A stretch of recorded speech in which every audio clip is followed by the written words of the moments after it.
was putting me in situations of the opposite sex that did not value or see marriage as a covenant before God and a closed relationship and just a done deal.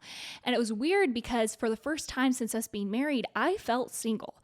Not single in the way that obviously I was like committed 110% to Elisha, but I was feeling feelings like, why do I feel like I'm an option? Why do I feel like I'm being pursued? Why do I feel like there's a consistent flirtation happening towards me when like that's reserved for someone else? I have a ring. I have 4 kids. Why is this happening? Yeah.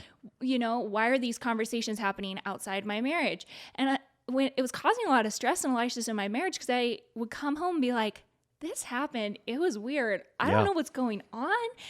And after a little while of this, we're just like, okay, this experience isn't worth it. Yes. It's just not like, okay, yeah, it has some great benefits. That's why I thought I was going to do it. It seemed like a great outlet for me. But this is causing stress in our marriage. Yeah. And it's tearing down our marriage, the trust in our marriage, even though nothing was happening that was wrong between us. You were more faithful than ever and committed. There was never like a question or a desire of mine.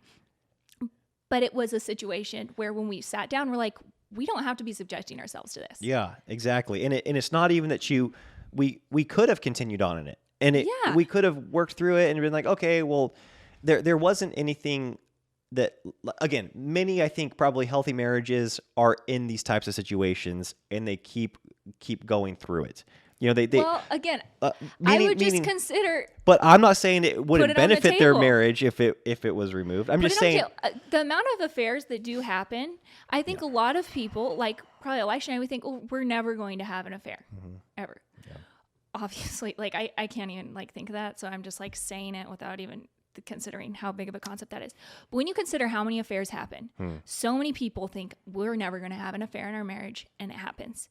Because when you're being pursued by someone and you're being seen as special by someone aside from your spouse, it is a weird feeling that you shouldn't be having outside of your marriage. It's unhealthy on the marriage.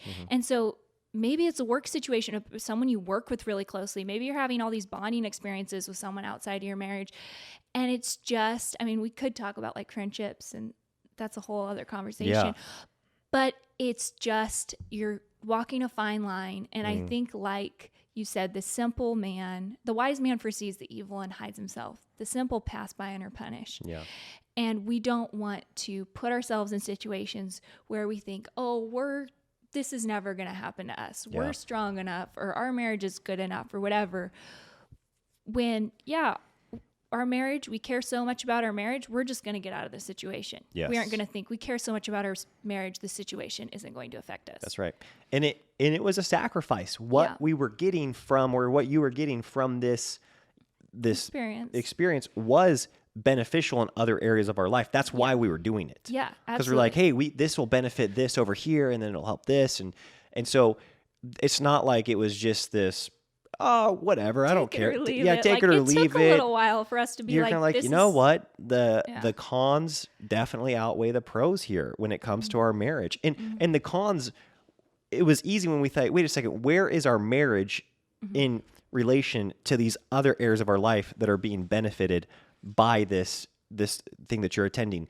And it was easy once we looked at it through those lenses. Oh yeah, it was, yeah. But once you kind of start convoluting things, you say like, well, maybe, we're benefiting financially from this, or this over here is helping, with the kids' education, or this over here is helping with our health. But then you start realizing, but it's undermining like our marriage. Wait a second, our marriage is priority over these things. And I just believe more and more that the best thing you can do for those other things, for your children, is to make the decision that's best for your marriage.